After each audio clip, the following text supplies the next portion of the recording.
Oh, didn't see you there. Good morning. I was just reading my copy of Modern Drummer, April 1996.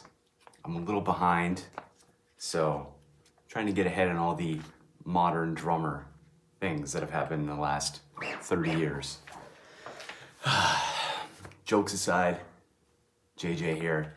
The reason I'm holding this magazine is because I did read this magazine, and there's an article in here that related to something that's been on my mind recently, and something I've been talking about with some other drummer friends of mine.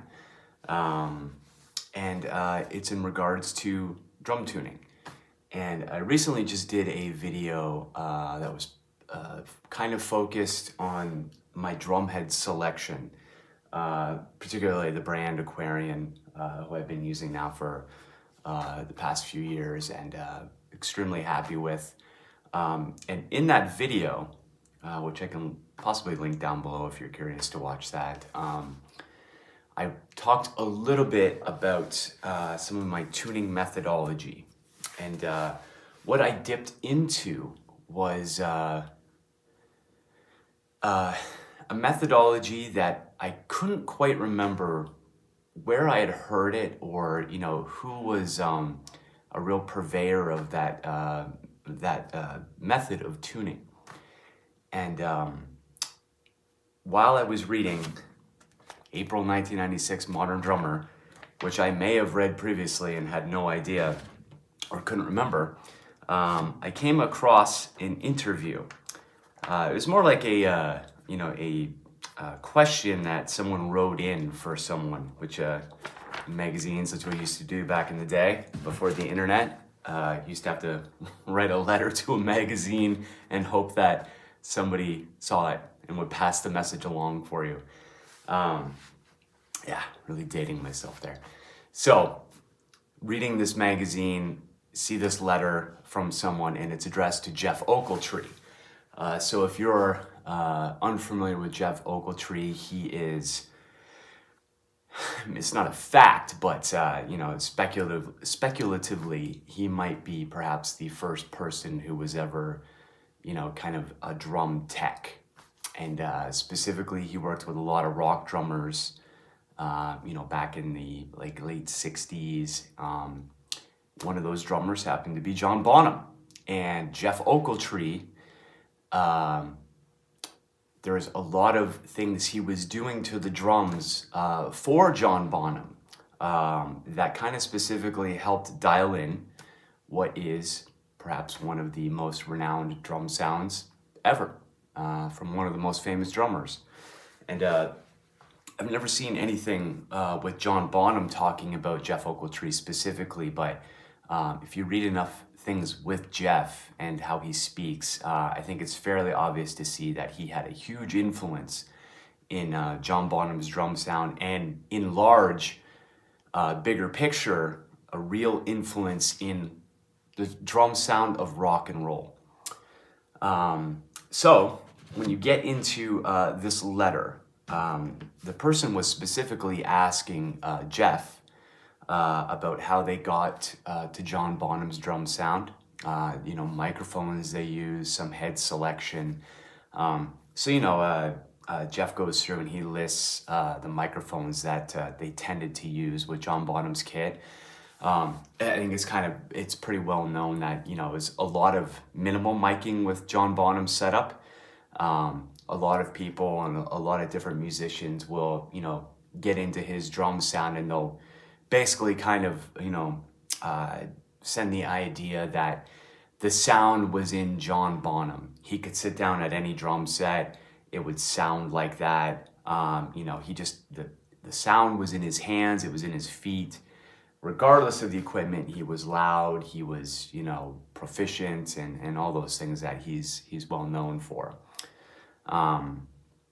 So when you're getting into the minutia of his setup, everything is fairly straightforward, according to Jeff. And now this is from 1996, so this is a 30-year-old article at this point almost. So at the time this was released, like even at that point, John Bonham had already been dead for, 15 years, something like that. So Jeff, had a large hand in his sound and knew the microphones well, was able to list them. It's typical of the time. It was, nothing too out there. Like, I don't remember the specific microphones, but like SM57s, nothing too crazy because, his live setup kind of mimicked his studio setup in some ways. So maybe the more delicate microphones would have been used in the studio, but as far as when they were on the road and stuff, it was just workhorse microphones. And the interesting part to me about the article was that in my Aquarian video, I went through a bit of my mindset behind tuning. And just as a quick recap, what I tend to go for is feel on the top head. I like a certain feel. I don't like the heads to be too tight.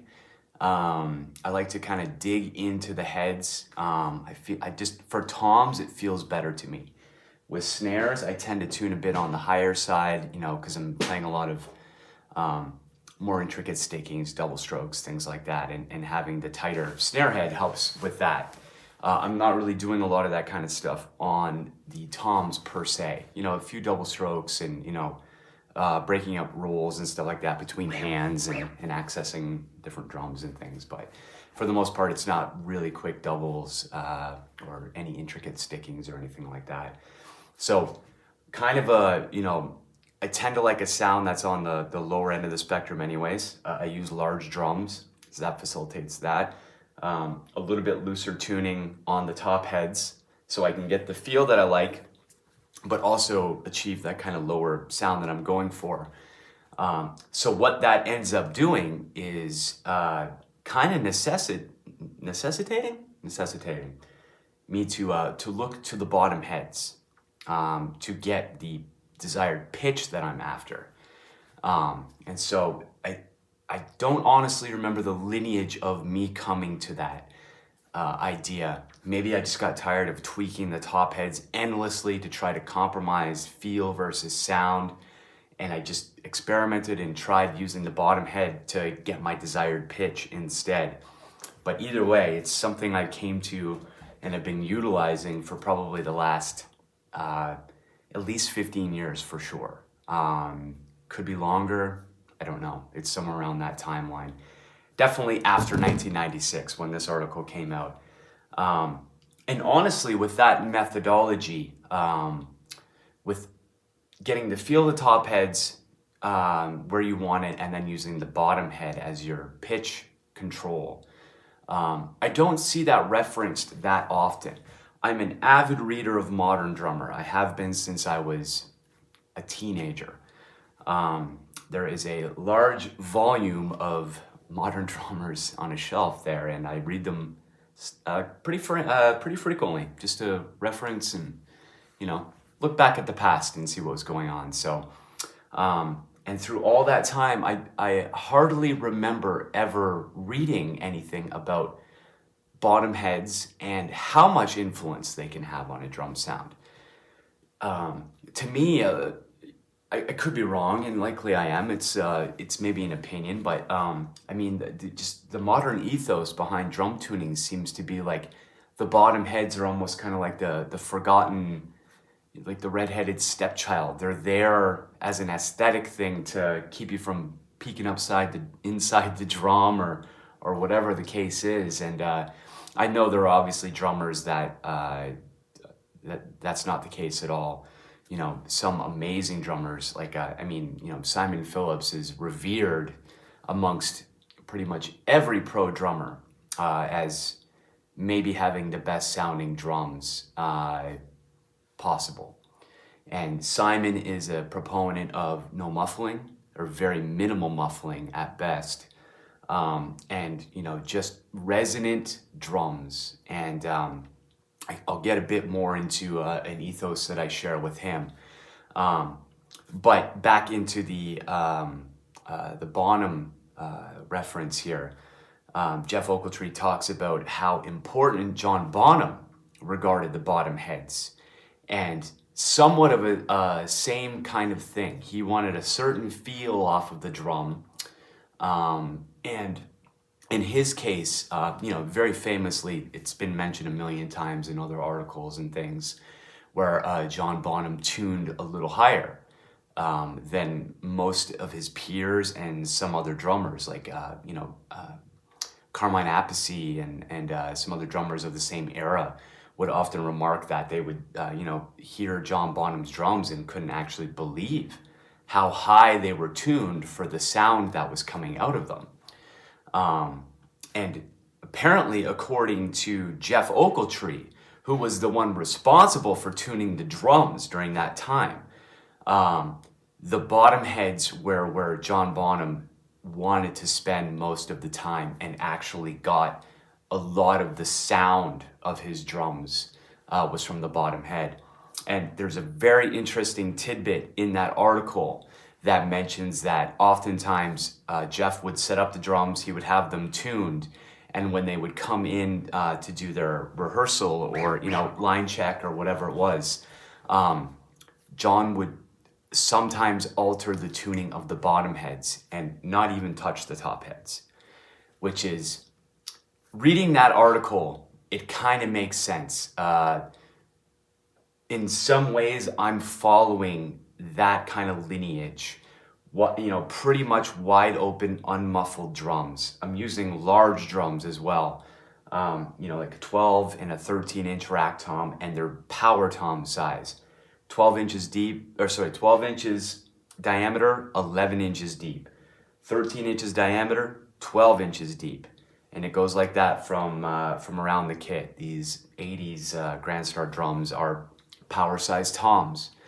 And so following that, I used to have a lot of difficulty kind of dialing these drums in when I was still kind of going by that top head pitch idea. And as soon as I started messing with the bottom heads more, it became so much easier to tune.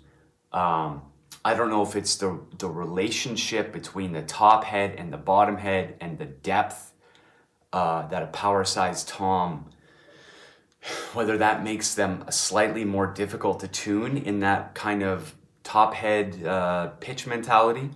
I have no idea. It's all kind of a guess, or at least a philosophy some people have, I guess you can call it. But as soon as the bottom heads, as soon as I started paying attention to them more, it became so much easier to get not only distinct pitches, because between if you play drums for any length of time, you'll know that sometimes a 12-inch and a 13-inch, sometimes they sound very similar. Most of the modern drum sets you'll see today, they tend to have 2-inch difference between toms. A 10, 12, 12, 14, some bigger diameter difference, so that it's much easier to get your melodic scale amongst the drums without really digging into tuning that much. But when you have drums that are this close together in size, getting two discerning yet complementary pitches can be a bit of work sometimes. I used to struggle with it, and the bottom head tuning has kind of been the solution for me. I don't know the science behind it exactly, but the point of this video is that if you are ignoring your bottom heads, I think you're missing out on a wonderful opportunity. Added sustain, resonance, just this, the feedback that you get when the bottom heads are tuned, in a nice interval with the top head. It's like, it just creates a wonderful instrument. Like, sometimes I think of the drum set in modern recording. I've mentioned perhaps in another video of mine that I work in audio as well. And drums have been my focus, and where I've spent a lot of time, digging into methods and different ideas and things like that when it comes to recording drums. And for me, I see a lot of modern music treats drums with the idea that everything, the hi-hat, the tom, the snare, everything needs to have absolute isolation. And to me, I don't think that yields a very pleasing drum sound. It might be good to some people, and I don't necessarily think it's bad because it has an application. You're not fighting with frequencies and things like that. But that's one way to look at it. Let's isolate everything. Put gates on everything. Nothing rings. Nothing overlaps. There's no sympathetic vibration from one drum to the next, or all these kinds of things. And for me, I've always looked more towards recordings and things that I like from the 70s and the 80s, when having microphones on every single drum and under the drums, and it wasn't possible sometimes because the limitations for track counts, they wouldn't allow you to have, if you had a large drum set like this. Like currently I'm running somewhere around 14 or 15 microphones on this kit. And Queen recorded on machines that were 16 tracks. Like this drum set would have filled up the entire signal chain, and a tape machine could only accommodate that much. It was 8 tracks at one point, 16, 24. And today we live in a world where it's limitless amounts of, as many mic pre's as you have available is what you can run. And sometimes I don't think more is better. Even with multi-microphones on my setup, I don't record it in a type of fashion that really kind of, is akin to modern sounds. Most of the drum sound I'm achieving, you can't see them, but there's a pair of overhead microphones that are up here. And most of the drum sound is coming from that. Those 2 microphones in a stereo signal is where I think drums live. Room mics, drum microphones that are further away, drums live and come alive in those microphones. I think they're, besides your snare drum and bass drum, I think your overheads or rooms, some kind of ambient microphone is the most important. And you can look back at John Bonham and that methodology, one of the greatest drum sounds that's ever been recorded. There's different ideas if it was 3 microphones, if it was 4 microphones, bass drum, snare drum, room mics, maybe an overhead, something like that. And when the levee breaks and all these amazing drum sounds are captured so simply. And I've always kept that idea where simple is better. And getting back to my original point, which I made probably 5 minutes ago, I tend to think of the drums not as singular instruments in isolation. I think of this entire thing is the drum set. And it sounds one way when I'm sitting here, and it's unified. So when I'm sitting here with my ears, I'm hearing a unified sound, left, right. All of these singular microphones, they're only hearing the small little picture that they're pointed at. And, even put together just on their own, they do not have any liveliness whatsoever. They are so isolated. There's no way you could have, this floor tom microphone being on its own, trying in any hope or way to capture the entire kit. Same with pretty much every other microphone. They all have their little designated purposes. And once again, my main sound, except for my bass drum and snare drum, is coming from here. The stereo overheads are providing essentially the entire drum sound that I'm using. And I use the close microphones just to get a little bit more attack. So the pointed kind of, stick attack, just to have a little bit of cut through, some of the denser mixes that I'm kind of playing over with a lot of the cover songs that I've been tackling. If you think of the drum set instead of a bunch of different instruments, I tend to think of this instrument as a single entity like a piano. The piano obviously covers everything from the lowest of low bass strings up to the highest of high, and if you think about how that instrument is, it's usually recorded probably with a couple of microphones, one microphone over the low strings, one microphone over the high strings, perhaps a couple other littered throughout there, but a hugely complex instrument. There's a lot of relationship, in my opinion, between drums and piano. They're both percussion instruments. There's obviously a much more melodic capability in a piano. But with our toms, some electronics, maybe percussion, tuned cowbells and stuff, we have the same capacity for melody. And I very much think of drums in the same capacity for recording as I do piano. And there would be no instance where you would ever take, I don't know, how many strings are on a piano? 88? Whatever the number is. You wouldn't put 88 microphones and mic each individual string. It would be nonsense. It would be a mess. You'd be dealing with phase all over the place. It's not exactly a great analogy, but it is kind of where we've gotten with drums. I see a lot of recordings and, a lot of people talking and back in the day, it used to be kind of like a humble brag or whatever to say that you had 28 microphones on a drum set or 30, whatever the number is, like, an insane number for one instrument. And at the end of the day, it's like, if Lars and, his drum sound on the Black Album took 34 microphones to achieve and samples and all these other things mixed in there or whatever, and John Bonham used 4 microphones in an amazing room to play in, and who has the better drum sound? It's up for debate. It's a personal opinion. It's a matter of personal taste. The band also has a lot of influence in that. It's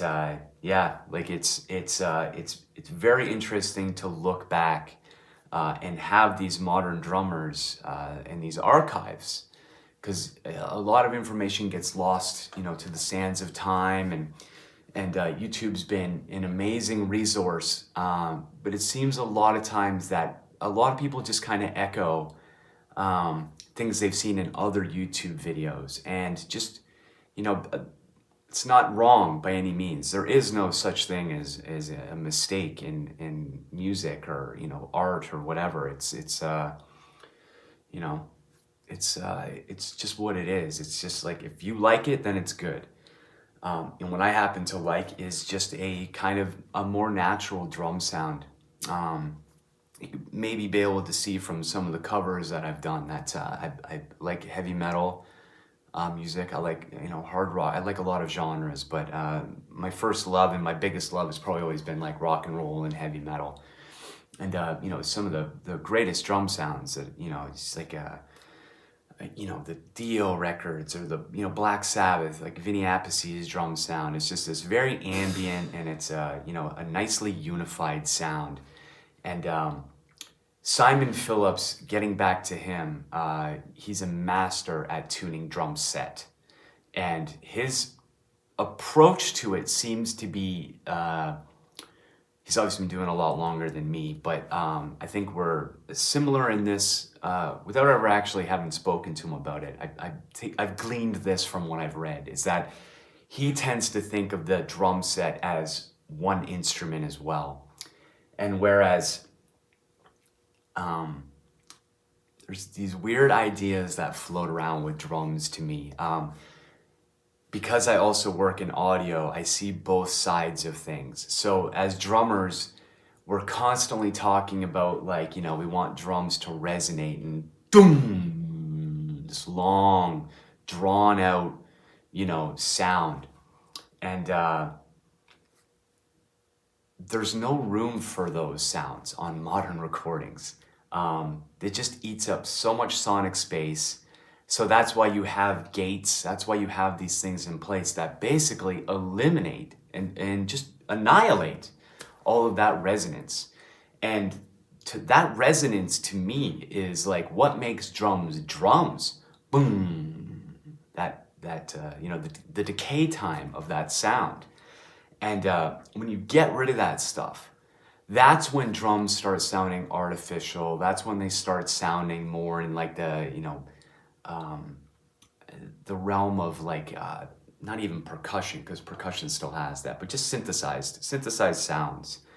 And Simon, with his tuning methodology, a lot of times, in modern recording as well, you'd have this drum tuned, and if it was making the one next to it vibrate, that would be a problem. But to me, sympathetic vibration is what makes the drum set come alive. Now, I'm not talking you're playing your snare drum and this is rattling or some other thing like that. That's a mechanical issue. I'm talking about acoustic vibration, sympathetic vibrations, and all these things. The things that makes a grand piano sound grand is resonance in that chamber, the wood, the design, but also the fact that certain strings are resonating strings that are further down the line. Like there's a harmonic that'll happen. So you get this string, and there's an octave and it's vibrating this one sympathetically, and that's making everything bigger. And when you start isolating drums from each other, you're getting rid of that bigger sympathetic thing where the drums are all kind of working together. A really easy example to check out, if you want to see the benefit, in my opinion, benefit's not the right word, but it's a very obvious difference. Sit down, play a 4 on the floor beat. Play it with the snares on for however long you want, 8 bars.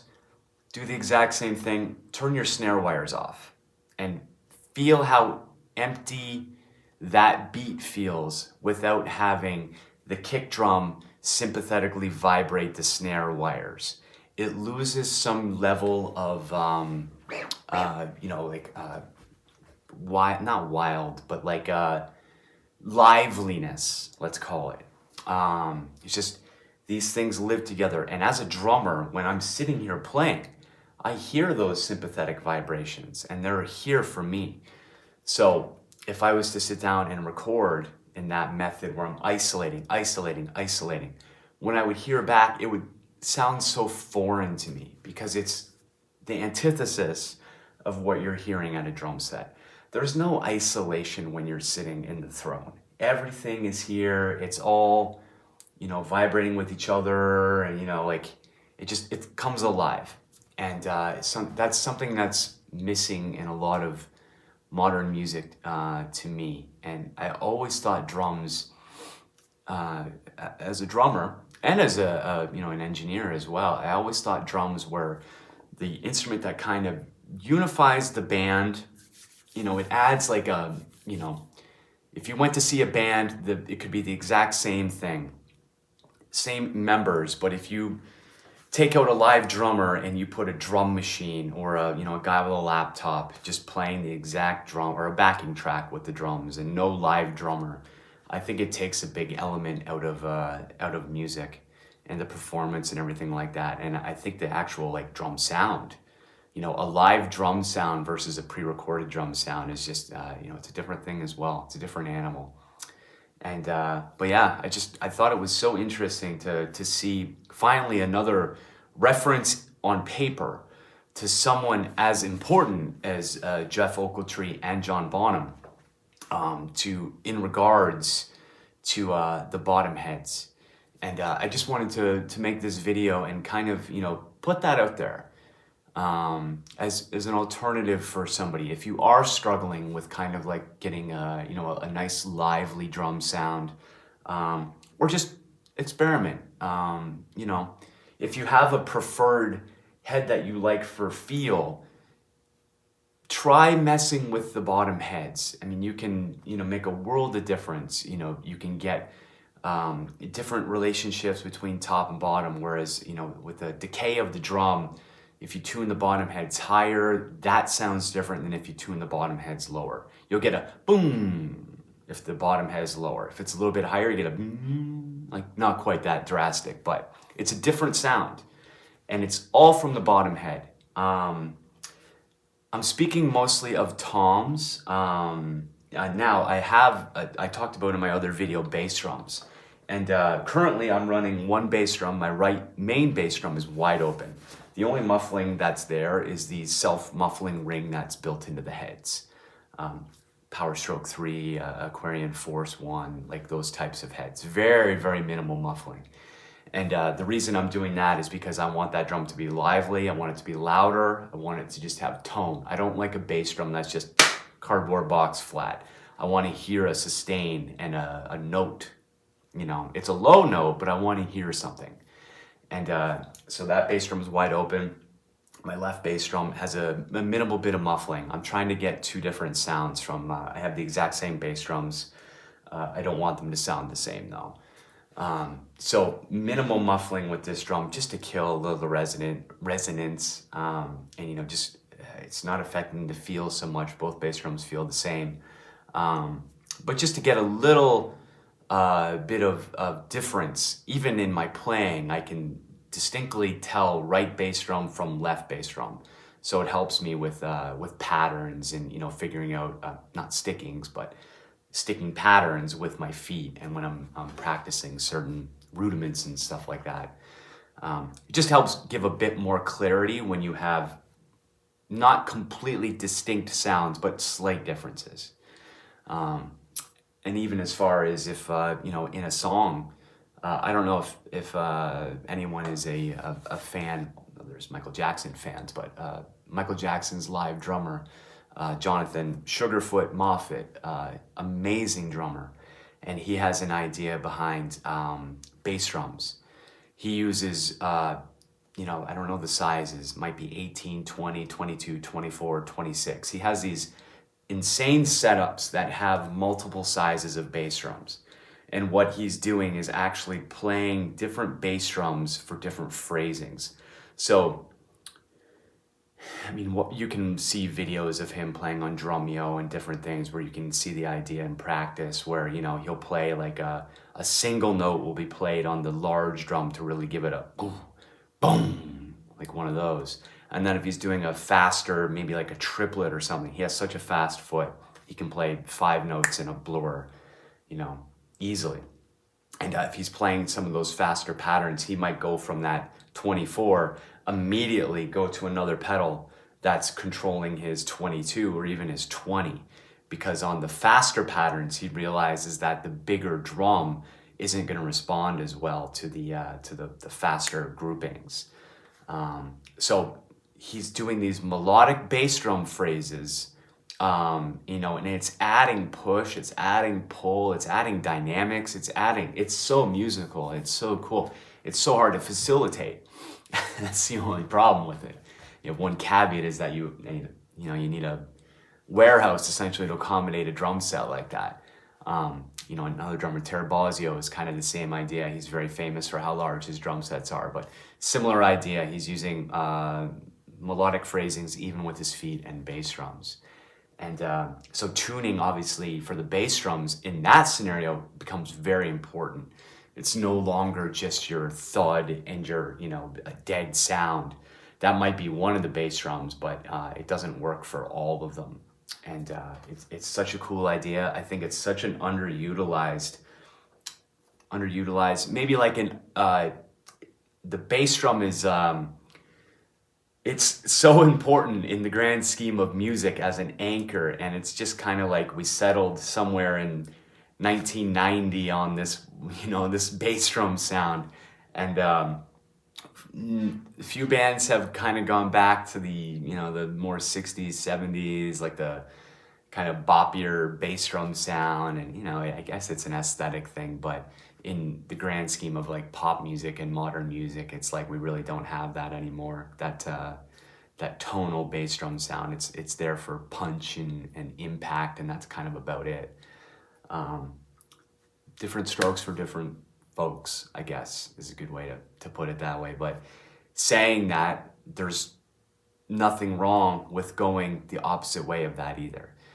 You can have a wide open bass drum sound and play heavy metal. I'm doing it all the time. It's been an interesting experiment to also utilize this tuning, and it's not so much, I have quite a few videos that I've done. I think it's the end of October right now, 2024. I think I'm somewhere around 400 something videos. The first initial, say 300 of my videos didn't have multi-microphones, so it's a little harder to hear some of the minutia of the tuning and stuff. But the last maybe 100 or 80 videos I've done, I'm definitely able to really analyze my drum sound I have, and how it works with the different genres of music that I'm covering. And what I'm finding has been very interesting and very telling. When I play along with music that was recorded, you know, not even pre-digital, but pre-loudness wars. I won't get into it here, but I'm sure most people are maybe familiar with the loudness wars and what that did to the dynamics of actual music. Since that time, that's changed things. So if I play along to songs that are recorded pre-loudness wars, the drum set, as it's tuned, without me changing a thing, works extremely well. Sometimes it's mimicking or very close to that original drum sound that's on some of the Blue Oyster Cult records I really like, or, some of the, not so much Van Halen. Van Halen's very unique, but, just like your typical kind of rock albums, your Bryan Adams and, some of your pop albums from back then. Just a natural, like even, I just recently covered Billie Jean from Michael Jackson, and hearing my drum sound intermingled with the original drum sound was like, yeah, I mean, it's not quite as good. I don't think it would ever be quite as good. I'm in my studio with this, and they were in, Quincy Jones's $1 billion studio or whatever. And but it is super interesting to see how well these drums will work with older music versus when I try to play along to a more modern recording. Into the 90s, we get into the grunge and, Soundgardens and Nirvanas. The drum sound still works pretty well. We're not quite into that loudness thing, and the drums haven't become like hyper isolated, and we're still in that era of recording where the rooms are important and all that stuff. And so my drums still work pretty well with that. Sometimes the balance is a little off, but it just depends on the recording. But we get into the post, as I call it, the post Death Magnetic from the album Death Magnetic from Metallica is kind of well regarded as the album that killed or won the loudness wars, I guess is how they look at it. And that album has zero dynamics. I had the first release of it, like the first pressing when it was day one release, and it was almost unlistenable. The guy who mastered the album, I can't think of his name, Andrew something. I think it's Andrew something. He famously did an interview talking about that where, he took credit for ending the loudness wars because he made the loudest album of all time. And things got dialed back a little bit from there, but anything that's in and around that era, 2004 up till modern recordings, most of those bands, it ends up where their drum sound dominates kind of what I have. It's so hyper, just loud, and the dynamics are gone. Like every snare hit, instead of the, waveform, and this one's a little bigger, this one's a little bigger, there's dynamics in the movement of a snare drum waveform. Literally every hit is maximized to, not 0 dB on a digital scale, but, as close as you can get to clipping without clipping. And I don't know about you, but it's actually difficult for me to listen to modern recordings for any length of time, especially with headphones. After playing drums all these years, I'm as surprised as you, but my hearing is rather sensitive, and in certain frequencies, especially sensitive. And I get such ear fatigue. I feel exhausted if I've listened to modern recordings for any length of time. it's the dynamic level being so loud, your ears are just constantly being bombarded. And it's frequencies you can't always hear, but they are perceptible. You can perceive the higher frequencies and the lower ones, even though you can't technically hear them, let's say. So they are, vibrating your eardrum. They are there, and they are affecting things. And it's so fatiguing to listen to that. I try to put on a modern album, like a modern heavy metal album, and sometimes I get through it all. If I'm listening in the car, it's better. But if I'm listening on headphones, like especially earbuds, I can hardly get through half an album sometimes. I have to split it up into two separate listenings. And it's so interesting to see how, without me touching anything in my recordings, literally the exact same drum sound, the exact same settings, everything is the same. And it's been a really cool experiment for me to see how this drum sound that I like works in different eras of modern recording. And it's not to say one is better than the other. I mean, I listen back, I was born in the 80s, and I listen back to recordings that were made in the 50s and, the 60s. My parents listened to a lot of music from that era. They're of that age. And I listened as well. And to me, it's like, when I was younger, I would listen to it and it sounded so antiquated. And when I got into the 80s and the music I grew up with and liked, like, it sounded so modern. And I can see where somebody who's been, maybe born in the year 2000, and they would listen to the music I thought sounds amazing, and they would think it sounds antiquated. The gated reverb on this something. It's not loud enough. I hear that complaint often from younger people, where it's like, I'd show them, an older recording, and why is it so quiet? It's just like, I mean, you have a volume knob, you can turn it up. Quiet, one person's quiet is another person's loud. Like, it's a perceptive thing, and it's not a fact. Quiet and loud, and it's different for different people. And so I would, instead of saying it's not loud enough, my opposing point to that would be that modern music is too loud and not dynamic enough and all these other things. But you only know what you know. And if you've only ever listened to, modern music on the radio, you've only ever been exposed to music that was loud and drum sounds that are isolated and, all these things. And I'm obviously a massive fan of music and drums as well. I like to go back and listen to a time when, drums were a focal point of a band. The drummer was also, just as important to the sound as the rest of any member of the band.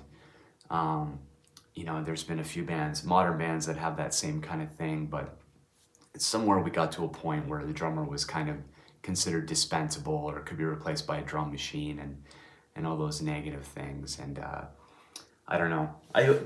Things change, and I don't see modern music really ever probably going back to a sound like this. I mean, there's been obviously some engineers that really, really make cool stuff, and it's so far out, like Steve Albini. I'm a huge fan of his work, and drum sounds, and famously, I think probably In Utero from Nirvana might be, I think it is his biggest thing. And once again, it's just like he has his ethic of what he likes, and he goes for it. I'm exactly the same way. It's specifically in audio. I was recording bands, and just I ended up kind of getting away from it because what I thought was good and what I wanted, maybe selfishly, to kind of impose on certain bands was what I thought was an ideal sound.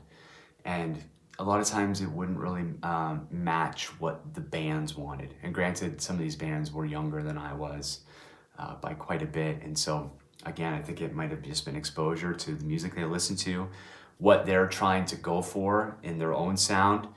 And sometimes if you read a lot of old magazines and things, or read old articles, you can see where a producer and an engineer were very rarely the same person. The engineer handled the tech side of things in a studio environment, and the producer was there for the music and for the project and to kind of oversee the whole thing.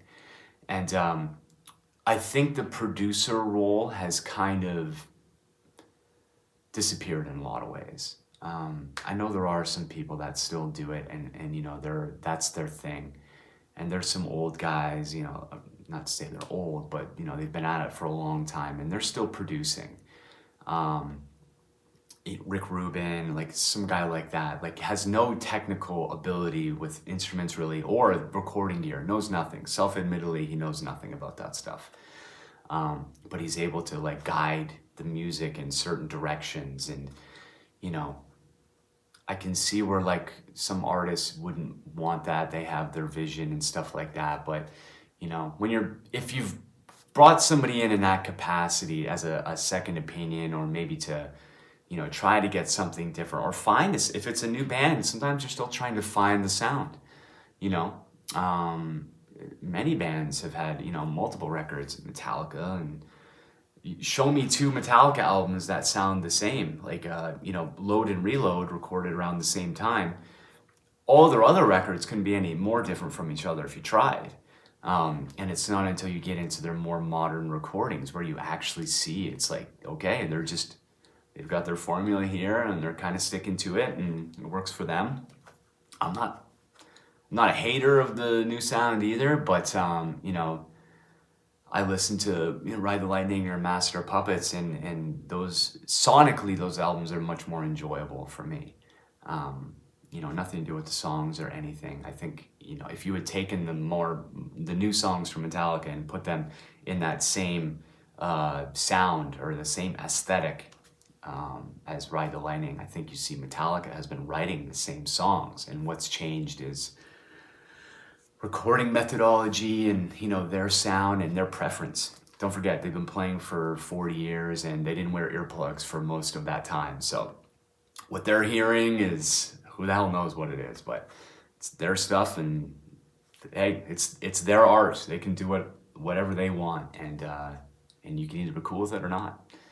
And but that's kind of the bigger picture. Is if maybe you're new to drumming, you're struggling with trying to find your sound, or you're just seeing the same things over and over again. I hope this video might find you and inspire you to not always follow the flock. Maybe you can find your own way with something, whether it's a hybrid setup between electronics and acoustic, or you're setting up unconventionally, playing open-handed, all these things. And you don't have to follow what everyone else is doing, and it's